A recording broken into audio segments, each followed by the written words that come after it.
விஜய் மேல இப்படி ஒரு குற்றச்சாட்டு இருக்குல்ல, அவர் வந்து புலி படத்துக்கு 15 கோடி ரூபாய் கட்டலன்னு. அவர் வந்தா மட்டும் எப்படி மாற்றம் வரும்?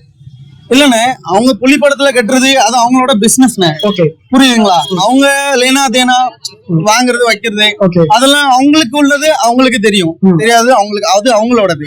புரியுதா? அதுல நம்ம தலையிடல. இப்ப விஜயனே வாராரு, நாங்க நல்லது செய்ய போறோம்னு சொல்றாரு. அப்ப இவ்வளவு கெட்டது செய்யறாங்கல்ல, அதை மட்டும் பண்ண போகுது. இப்ப ப்ராப்பரா ஒரு மாநாடு 10 வருஷம் ஆச்சு எனக்கு. இப்ப நான் இதுவரைக்கும் நானும் ஊர்ல தமிழ்நாட்டுல 500 ரூபாய் சம்பளத்துக்கு மாநாடுக்கு போயிருக்கேன், டிஎம்கேக்கு. சரிங்களா? 500 ரூபாய் சம்பளத்துக்கு எங்க அண்ணன் நகர செயலாளர் முருகன் எஸ் சரவணபுரம் கோயில்பட்டி தூத்துக்குடி மாவட்டம். எங்க அண்ணன் நகர செயலாளர் எங்களை வந்து ஒரு கட்சி மீட்டிங்க்கு எங்களுக்கு 500 ரூபாய் சம்பளத்துக்கு, லேடிஸ்க்கு 300 ரூபாய் சம்பளத்துக்கு வண்டியில போட்டு போவாங்கண்ணே.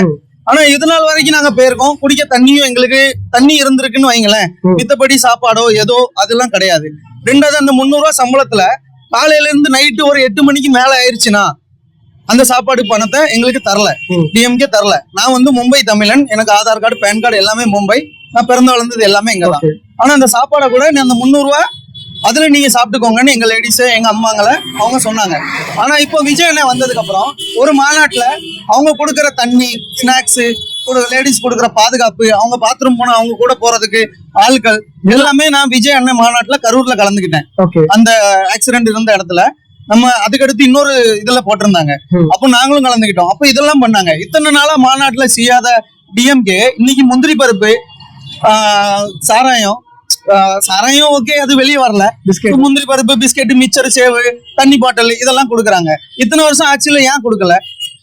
இல்ல, மாநாடுக்கு வர்றவங்களுக்கு அது ஒரு கிஃப்ட் மாதிரி தானே கொடுக்குறாங்க, எல்லாரும் கிஃப்ட் கொடுக்குறாங்க. அது ஏன் விஜய் அண்ணன் வந்ததுக்கு அப்புறம் கொடுக்குறாங்க? இதுக்கு முன்னாடி நீங்க கொடுத்துருக்கீங்களா? எந்த மாநாட்டுல நாங்க பிஸ்கெட், மிச்சர்லாம் சாப்பிட்டுருக்கோம்?